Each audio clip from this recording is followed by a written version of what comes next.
رکھا. اس سے پہلے کبھی سنیوں نے بھی شیعہ پر ایسے کوئی پابندی نہیں لگائی تھی، مگر یہ زور زبردستی کا سلسلہ تھا. یہ پہلی بار صفوی بادشاہوں نے ایران میں نافذ کیا.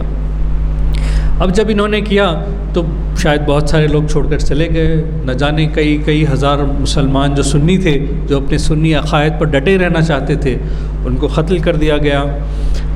اور جب عثمانی بادشاہوں نے دیکھا کہ یہاں پر یہ حال چل رہا ہے، اب جو ایران ہوتا ہے، عراق تک تو عثمانی بادشاہت کی عثمانی حکومت تھی، اس کے بعد ایران پر جو ہے وہ دیکھ رہے تھے کہ اس شیعہ مذہب کے لوگ بہت آگے بڑھ رہے ہیں، تو انہوں نے ان کے ساتھ جنگ کی.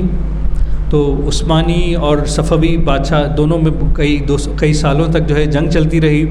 ایسا اس میں کچھ زیادہ ایریا تو کسی کے حق میں نہیں آیا، مگر ایک چیز اس میں، ایک اہم چیز یہاں پر یہ ہوئی، کیونکہ یہ اپنے آپ کو صحیح ظاہر کرنا چاہتے تھے.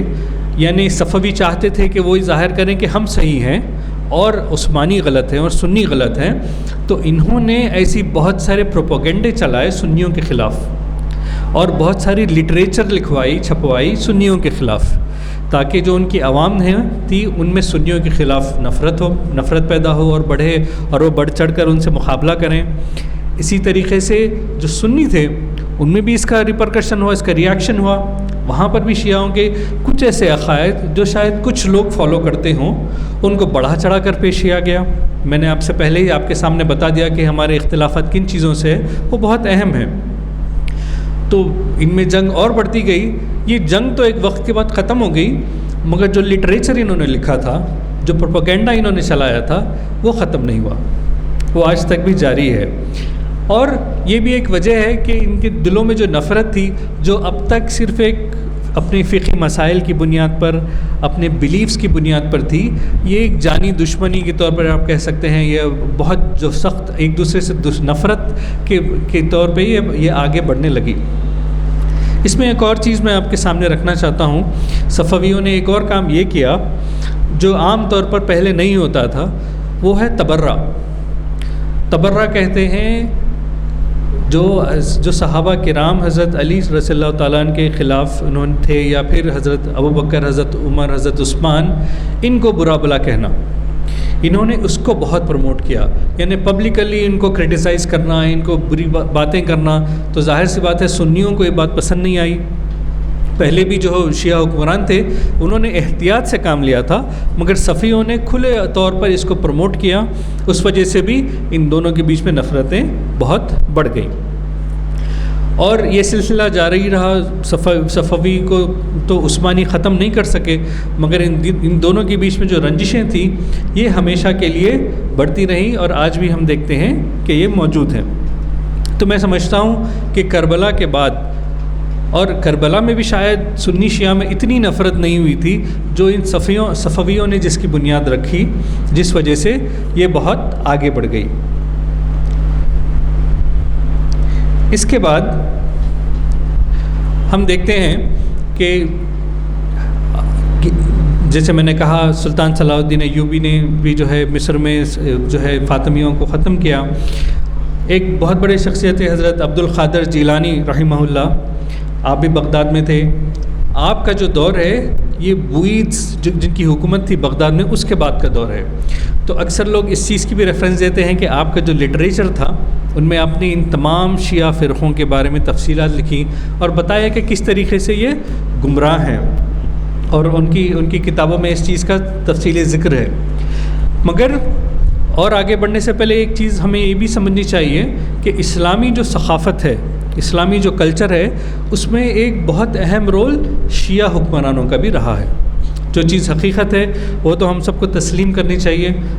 الازہر یونیورسٹی جو دنیا کی سب سے اہم، مسلمانوں کے لیے بڑی اہم یونیورسٹی مانی جاتی ہے، یہ فاطمیوں کے دور میں ایجپٹ میں بنائی گئی، یہ سنیوں نے نہیں بنائی تھی.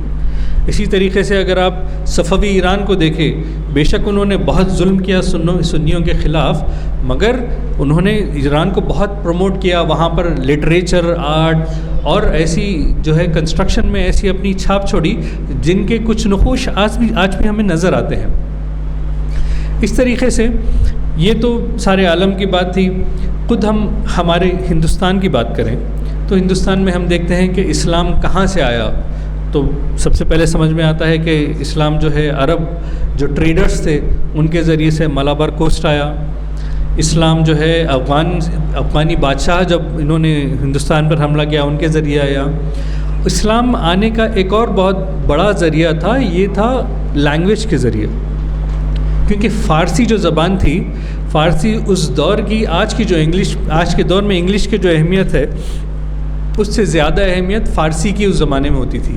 تو سخاوت، چاہے آپ ثقافت لے لیں، چاہے آپ شاعری لے لیں، چاہے فلسفہ لے لیں، ان تمام چیزوں میں آپ دیکھتے ہیں کہ فارسی ہمیشہ سے آگے رہی ہے. ایک بہت نفیس، بہت ہی انٹلیکچوئلس کی ایک لینگویج تھی. تو ایران سے بھی یہاں پر بہت ساری چیزیں آئیں، اور پھر خود ہمارے شہر حیدرآباد میں اگر ہم دیکھیں تو قلی قطب شاہی حکومت سے پہلے دکن میں جو سب سے پہلی مسلمانوں کی حکومت تھی وہ تھی بہمنی حکومت، جس کا دارالحکومت پہلے گلبرگہ تھا، پھر بعد میں بدر ہوا.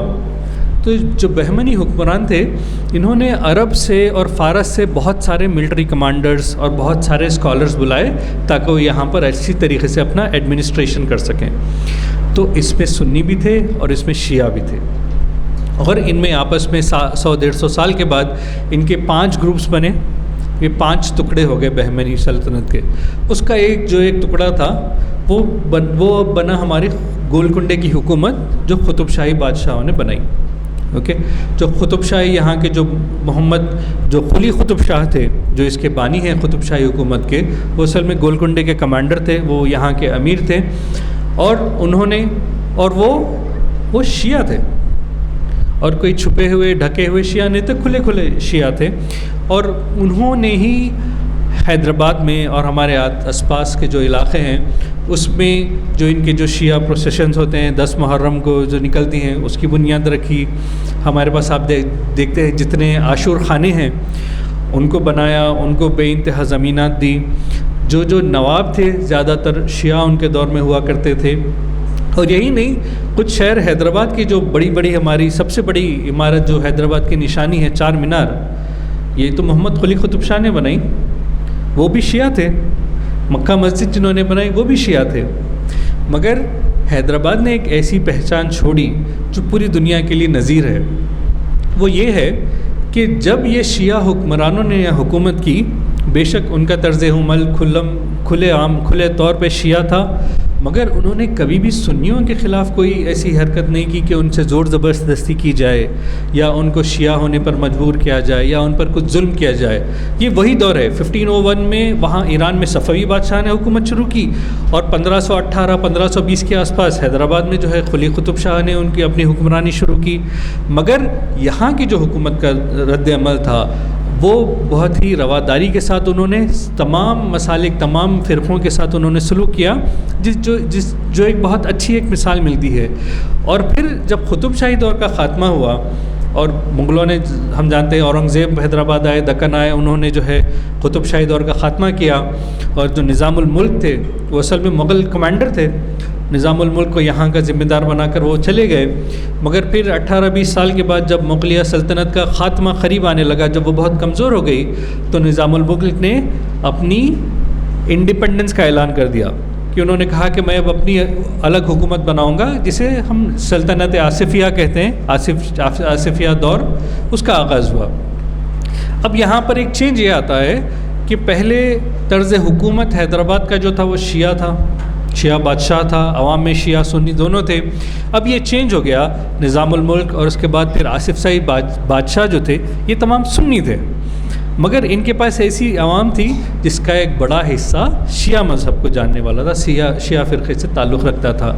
مگر انہوں نے بھی جس طرح قلی قطب شاہ نے کیا تھا، انہوں نے بھی بڑی رواداری کا یہاں پر مظاہرہ کیا، اور شیعہ فرقے کے لوگوں کے ساتھ کوئی زبردستی نہیں کی، ان پہ کوئی مجبوری نہیں کی.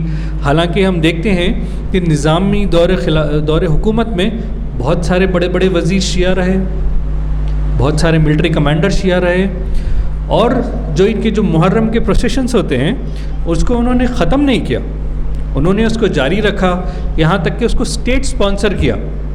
جیسے آج کل ہم دیکھتے ہیں کہ بونال ہے، ایسے ان کے کچھ مذہب ہے جن کو اسٹیٹ سے رقم آتی ہے، اس کو آرگنائز کیا جاتا ہے.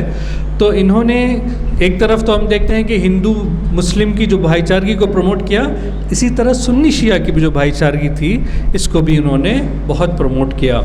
اور ایسا جو تاریخ دیکھیں وہ جانتے ہیں کہ ہندو مذہب کے بھی لوگ ان محرم کے پروسیشنز میں جوائن ہوا کرتے تھے، وہ لوگ بھی اس میں شامل ہوتے تھے. اور عاشور خانے جیسے تھے وہ آج بھی باقی ہیں.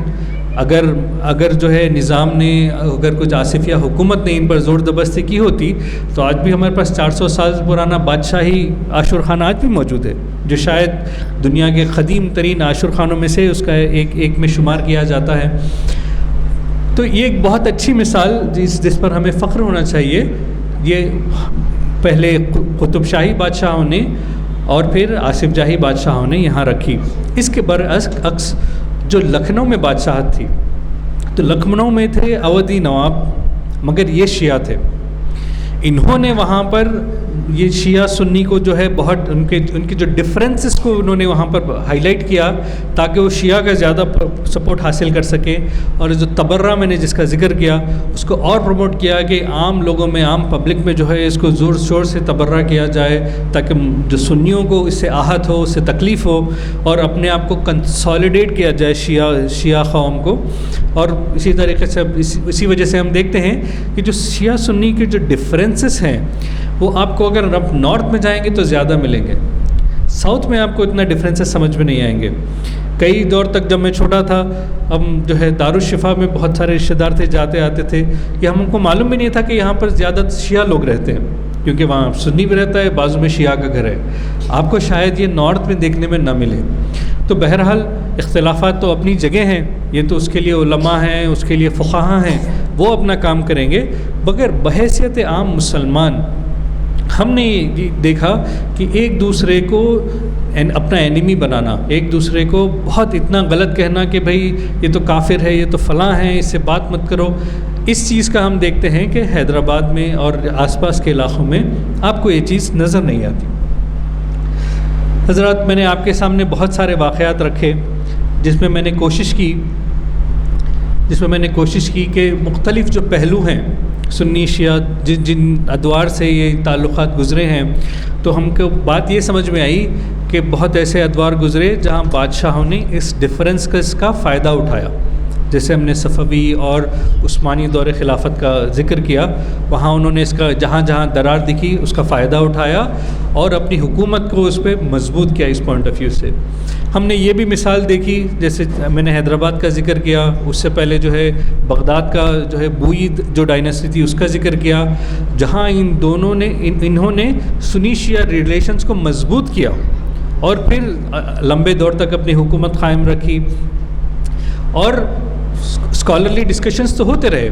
تو بحیثیت مسلمان ہمیں، ایک عام مسلمان کے، ہمیں یہ دیکھنا چاہیے کہ جو ڈفرینسز ہیں، جو فقہ کے ڈفرینسز ہیں، جو بلیفز کے عقائد کے ڈفرینسز ہیں، یہ تو اپنی جگہ ہیں، اس کے لیے تو علماء ہیں، ہمارے فقہاء ہیں، مگر ہمیں چاہیے کہ ایک دوسرے کو اپنا دشمن نہ بنائیں.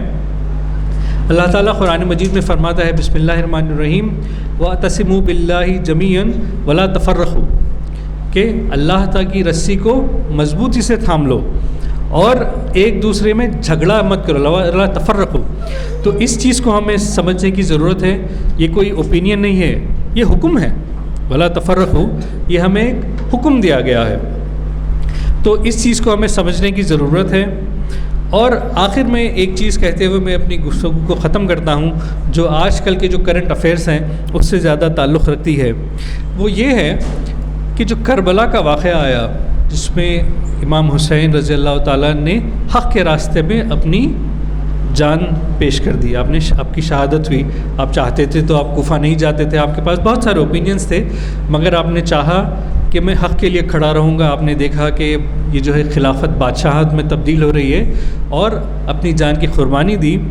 تو ظاہر سی بات ہے اہل بیت حضرات کے تعلق سے سنیوں کے دل میں بہت محبت ہے، اس میں کوئی شک کی بات نہیں ہے، مگر یہ جو قربانی کا جذبہ ہے یہ شاید کربلا کی وجہ سے ہو، یہ شیعہ حضرات میں تھوڑا زیادہ پایا جاتا ہے. تو ہم دیکھتے ہیں کہ آج جو ہے پچھلے 1.5 مہینے سے ایک جنگ چل رہی ہے، اس دنیا کا سب سے بڑا سپر پاور امریکہ محترم، یہ جو ہے پھر اسرائیل سائنس اور ٹیکنالوجی میں جو سب سے آگے مانا جاتا ہے، سب سے ٹاپ ناچ ٹیکنالوجی جس کے پاس آج ہے، یہ دونوں بڑی کوشش میں لگے ہوئے ہیں پچھلے 40-45 دن سے ایک ایسے ایران پر، ایک ایسے ملک پر جس کو پچھلے 10-15 سال سے سینکشنز نے پورا توڑ دیا، جس کو پچھلے سال ہی انہوں نے اس پہ اتنے اٹیکس کیے، اس کے نیوکلیئر پلانٹس پر، اس کی انڈسٹریز پر، اور یہ سمجھے کہ یہ تو ختم ہو گیا ہے۔ مگر ہم نے دیکھا کہ ایک نہتہ ایران ایک مرد مجاہد کی طرح کھڑا رہا اور ان ظالم طاقتوں کا نہ صرف اس نے مقابلہ کیا مگر انہیں گھٹنے ٹیکنے پر مجبور کر دیا۔ یہ سوچنے کی بات ہے، اگر آپ مسلمان ممالک کا جائزہ لیں، 57-58 مسلمان ممالک ہیں جہاں مسلمانوں کی حکومت ہے، اگر اس میں آپ سنی شیعہ دیکھ لیں تو آپ کو 2-4 سنی ممالک ملیں گے، باقی سب 2-4 شیعہ ممالک ملیں گے، باقی سب تو سنی ہیں۔ اب بتائیے کتنوں نے اتنی اسپائن، اتنی ہمت کا مظاہرہ کیا؟ آپ کے سامنے تمام عرب ممالک ہیں، سعودی عرب ہے اور پھر تمام دوسرے ممالک ہیں، کسی نے اتنی ہمت نہیں کی، ایران نے یہ ہمت کی۔ تو اس چیز کو بھی ہم کو سمجھنے کی ضرورت ہے، کیونکہ یہ تاریخ اسلام پر لیکچر ہے، اس میں تاریخی فیکٹس رکھنا میری ذمہ داری ہے۔ بے شک میں سنی ہوں اور میں سمجھتا ہوں یہاں جو لوگ بیٹھے ہیں وہ سب بھی زیادہ سنی ہیں، مگر یہ ایک حقائق ہے، یہ ایک حق بات ہے جس کا کوئی بھی انکار نہیں کر سکتا۔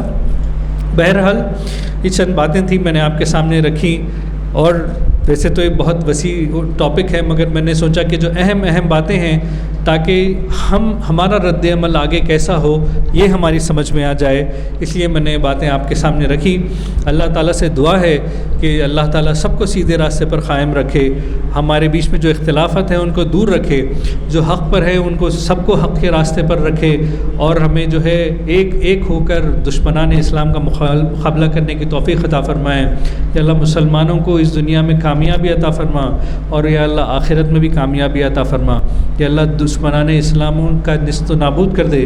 یا اللہ رسول اللہ صلی اللہ علیہ وسلم کے صدقے طفول میں ہماری دعاؤں کو قبول فرما۔ وآخر دعوانا الحمد للہ رب العالمین۔